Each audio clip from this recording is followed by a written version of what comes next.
The Drive.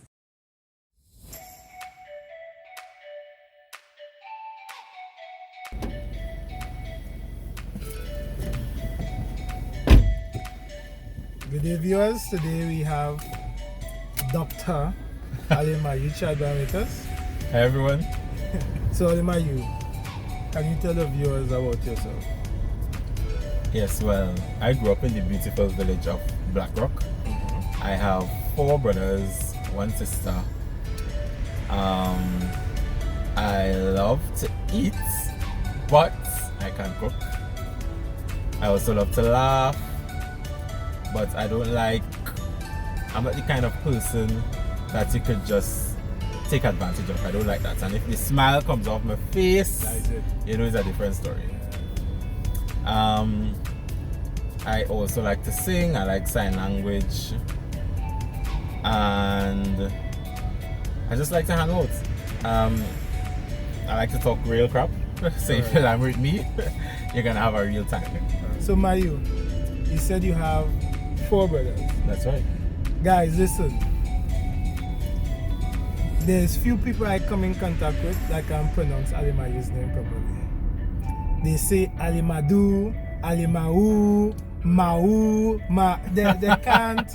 That's true. they can't pronounce his name properly. So, and all Alimayu's brothers, their names are African names. True. So alright, we're gonna go through them. We're gonna start with Alimayu. So Alimayu, right? Yeah. Alimayu. So Alimayu is the first one. But not, this is not in order of age. Yes, I'm right? the fourth. So Alimayu, Abdallah, Aluko, Niku, well, and the other brother is Imo. and Imo. Shout out to Imo. So Alimayu, what's the meaning of your name? My name, well, it's an African name, obviously, and it means in honor of God. Wow. In honor of God. Yep. Alright. One more thing. Growing up, we used to laugh Imo's middle name and Alimayu's middle name. So Alimayu, Yes. do you want to share your middle name with the viewers? Should I? Yes, you should. Yes, you should. My middle name is also an African name. It's Mwamba, Mwamba. and it means strong. That's a Black Panther name there. Yeah, I don't know. Right, and well, Imo's middle name, he uses now. Imo's middle name is Wimana. Yes. But growing up, they always used to hide that name from us, but all good fun. Oh, I'm also a vegetarian. I've been a vegetarian all my life. I never eat meat. I've never eaten fish. And that is something persons usually find hard to believe, but it's true. That is correct. We try to get Alimayu and Imo to eat meat all the time. Say, but this is you're good enough. Take a piece now, but they are hardcore vegetarians. Alimayu, you are also a doctor. How long did it take to attain your degree? Right, so I did my medical degree in Trinidad, in St. Augustine. It took 5 years to do the degree and then 1 year internship, which I did at Mount Hope. So it's basically a total of 6 years. Okay, and you are also a husband and a father. Yes. Tell us, how is married life? You have been married for how many years now? This is the 5th year. 5 years. Yeah. So tell us how has married life been treating you? Right. Well, for persons who know me, how I looked before and how I look now, maybe that could be an indication. Yeah, marriage life is really, really, really awesome. I mean, it's not always a bed of roses. Sometimes things don't always go as smooth as you want it to go. But once you have that love for each other and once God is there in the midst connecting you, then it could only go one way. It could only be sweet. That's good. I want to shout out Kenis. Kenis is also a vegetarian. That's Alimayu's wife. Yeah. And listen, Kenis is a boss cook. That is one vegetarian house that I can go to and be comfortable knowing that, okay, I'm going to get something proper and something good. And also, true. Alimayu is a boss cook. But see, Kernis, she's a good cook. Yeah. I know some people say that she was a vegetarian, that I made her a vegetarian. But no, when I reached her, she was already a vegetarian. So it was just like, couldn't be any better. And that's a blessing from God, eh? Well, hi, babes.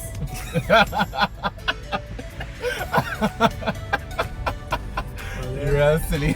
Big in the dancers, hi babes. Alright, Alimayu, tell us about your life growing up in the Adventist church.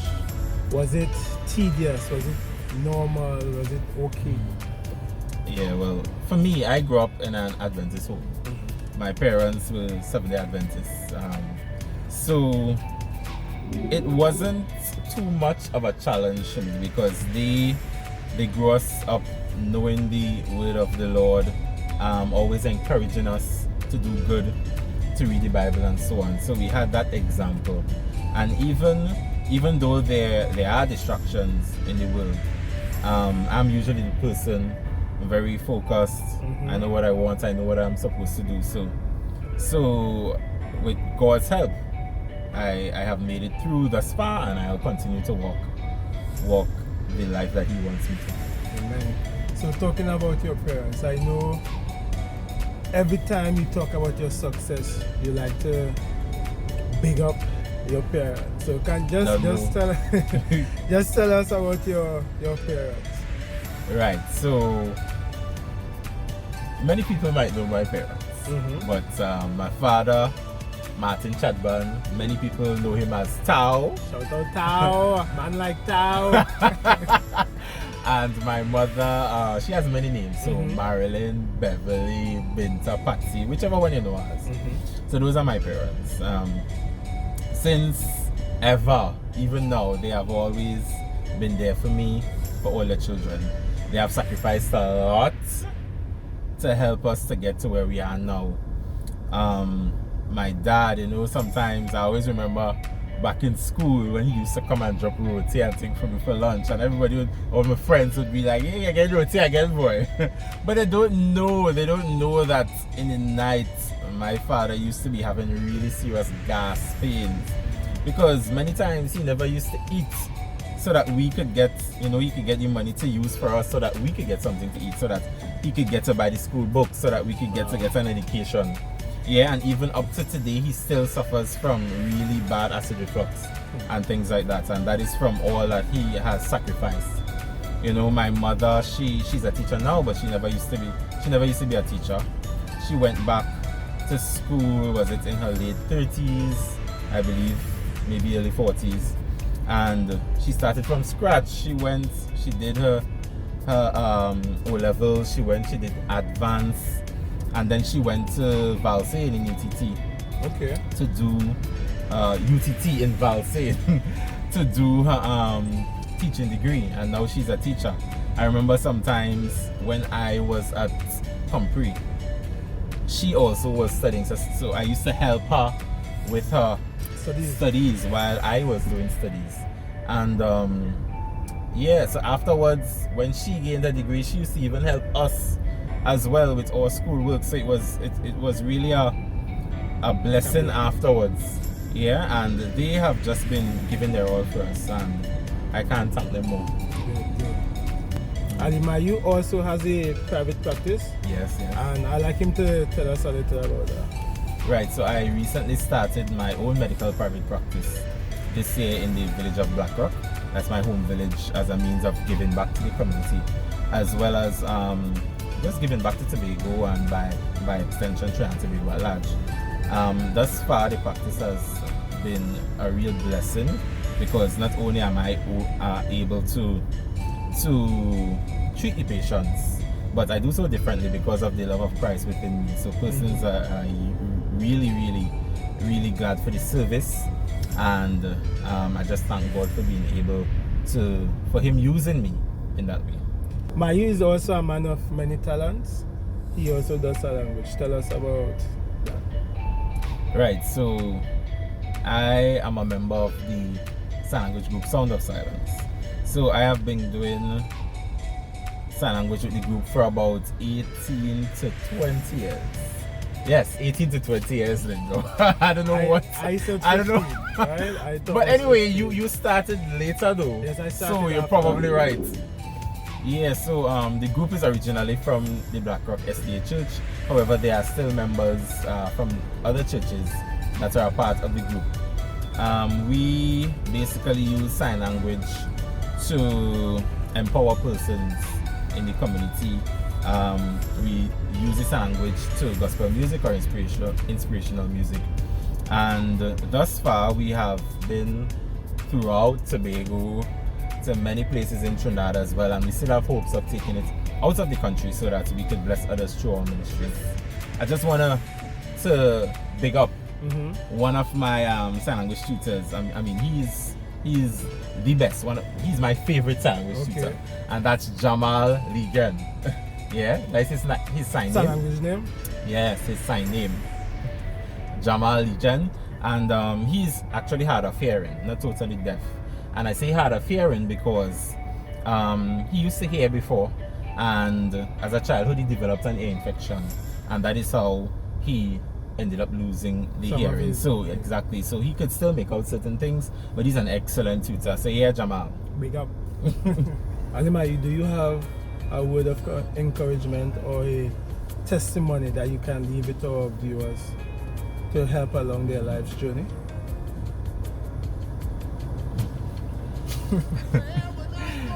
Yeah, you know, sometimes the one thing that blocks us from receiving our blessing is ourselves. Lindo, I don't know if I ever told you this. I probably have shared this before. But the real reason why I never wanted to be a doctor was because I had lost faith in doctors. I honestly thought that a doctor nearly took my life at risk. You see this scar I have here? You know, persons usually look at me and they would ask, Mayu, how you get that? Why you always letting the barber put that In your head. in the head? And I usually respond by saying, nah, it's I flip and bite myself. It's me that. You know, it's usually a joke, but at birth, you know, while my mother was making me, she ran into complications and they had to take her for an emergency section, and in the process the doctor cut me there. Yeah, and I mean, if you look at the size of this scan now, no hair ever grew back there, and the size of the scan means that the actual incision would have been bigger than that originally. And I grew up since then thinking, weird boy, a doctor nearly killed me. And you know, my mother always used to tell me, well, you know, she tried to explain everything that was happening, but for me, she tried to explain everything that happened, but for me, it just never used to make sense. So even when growing up, my grandmother used to tell me, and you know, I did so well in tests again, and if I keep it up, maybe I'll become a doctor one day. I just used to shrug it off because I really didn't want, I didn't want to have anything to do with doctors. And it was a real struggle afterwards when I did finish doing O-levels and then did advanced, because now it's like, what am I going to do? What's going to be my profession? And persons were telling me, you know, you have the qualities of a doctor, you know. What do you think about being a doctor? And I just was like, hey, hello. I don't want to be no doctor. Anything else, I don't want to be any doctor. And I know your aunt, sister Esther, she always used to push me as well. She say, Alimayu, you know, pray about it, talk to God, take some time and think about it, because I think that you'll make a good doctor. And at that point, the profession I wanted to be was a teacher. And then at some other time I wanted to be an engineer. I guess I was just trying to do everything else but medicine. And I decided, you know what, let me take some time to think about this rather than just jumping into a profession. I did apply for civil engineering, and I did get through. but I never started. I never started engineering. I actually took a time off. I did 1 year in natural sciences in Trinidad, and I did chemistry, physics, and maths. So I did that year, and afterwards I realized, hey, medicine is what I really wanted to do. So I took a next year and I did pre-health professions program, and I entered the 5-year degree program. And you know, even there, the Lord was like, Alimayu, I don't think you really believe that this is what you're supposed to do. So this is what I'm going to do. And you know, I don't know if you all remember this story. You probably do. You would have heard it in the news. Where at Mount Hope, there was this doctor who apparently had was doing a C-section on a woman, and he ended up cutting the baby's head. Yeah. And I believe the baby ended up dying, unfortunately. And I was on that team. I was on that team that day. And for some reason, I wasn't inside of theatre the day. I was put to work in the emergency at Mount Hope that day. So I rounded on my gynae patients, and then I went to emergency that day. And it was strange that I didn't actually end up in the theatre, because they know I like to assist with the cesarean sections. But what really struck me was that doctor. That Dr. Lindo was such a good doctor. I used to look at him, I used to admire him. How he used his bedside manners. He used to go out of his way to help patients. And I knew that the only thing he was trying to do was to save the life of the mother and to save the life of the baby.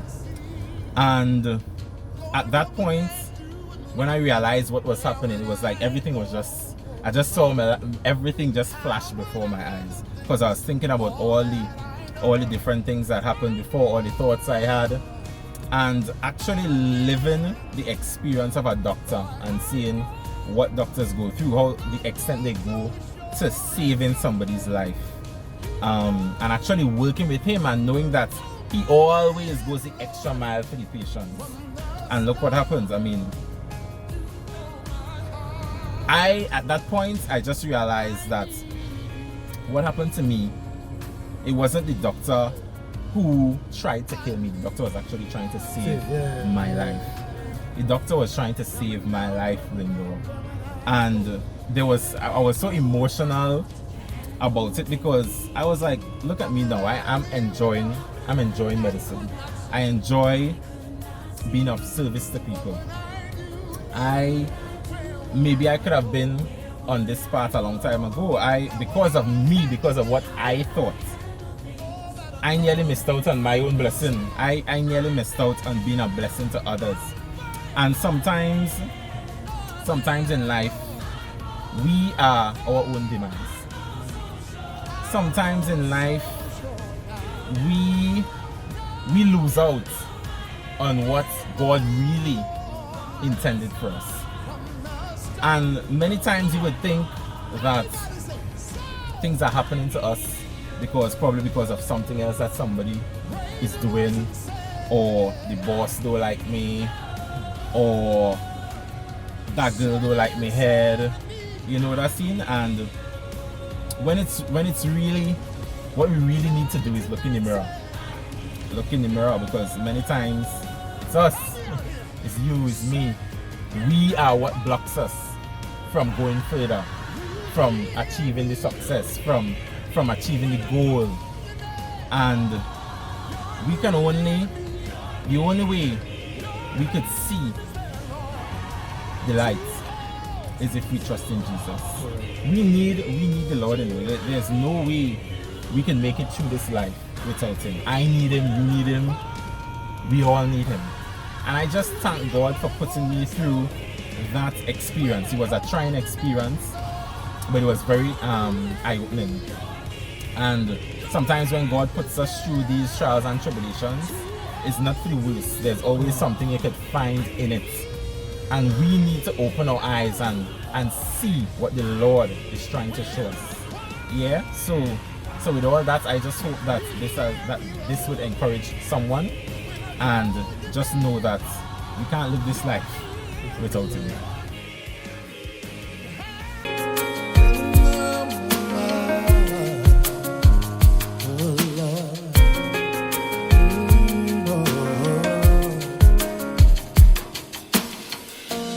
Where would I go without your hand holding me? How could I live without you? I could not see.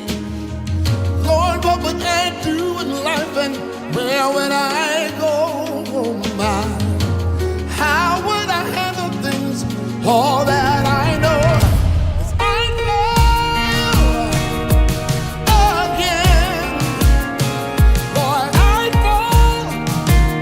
I fall so short, so short. You know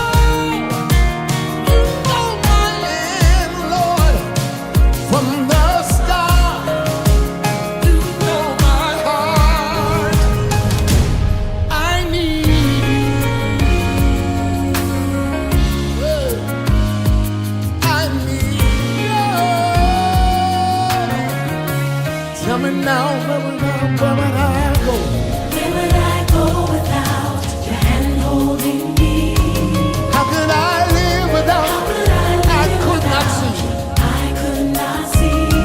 What would I do? What would I do? Where would I go? Where would I go? How would I handle How things? would I handle things? All that I know. All that I know. So I fail I fail again. again, Lord. I fall so short. I fall so short now. No, You know my end. my end, Lord. The start. From the start. Come on, everybody say, so. I need you. Raise your voice and say, I need you. say it again, say, I need you. I need you.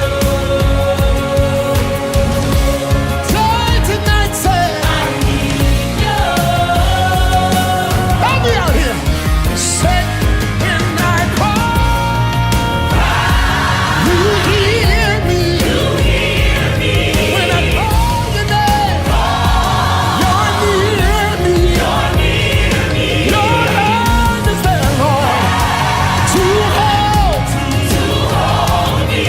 Need you, Lord. When I call, you hear my voice, Lord. When I call your name, Lord, you're right near me. Your hand is there to hold me. I need you.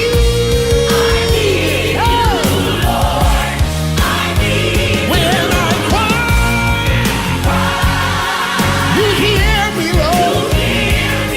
When I call your name, you're near me. Your hand is there, Lord. Oh,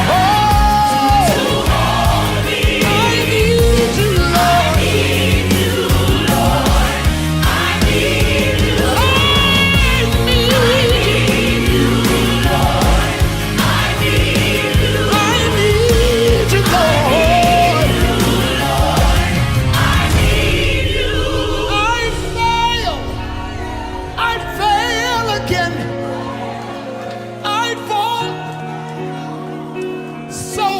Hallelujah.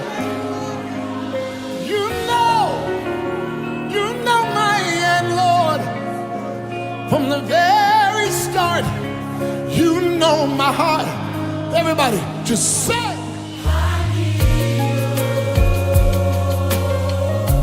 Gotta mean it from your heart. Say you gotta mean it. Say you gotta mean it. Oh, yes, I do. Just can't make it without it. Can't make it without you. Everybody sing, everybody sing, everybody sing.